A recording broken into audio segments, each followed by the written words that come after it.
ఓ medical shop అతను బయటికెళ్తూ shop తన కొడుకు అప్పచెప్తాడు. కొడుకు తెలివిగల్లోడే, కాకపోతే దేవుడంటే నమ్మకం లేని నాస్తికుడు. అప్పుడే ఒక పేద పిల్లోడు తన అమ్మ మందులు కనొచ్చి చీటి చేతికిస్తాడు. షాప్ అబ్బాయి పరధ్యానంలో ఉండి పిల్లోడి చేతికి ఎలుకలను చంపే మందు బాటిల్ ఇచ్చేస్తాడు. తేరుకొని చూసేలోపు పిల్లోడు ఆపాటికే వెళ్ళిపోతాడు.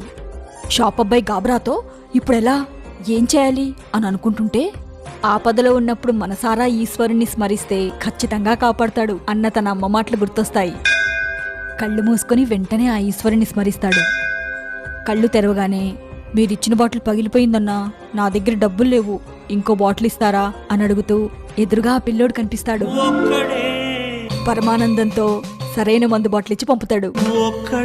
దేవుడు కదా, పలుకుతాడు, ఒక్కసారి నమ్మకంతో పిలువు.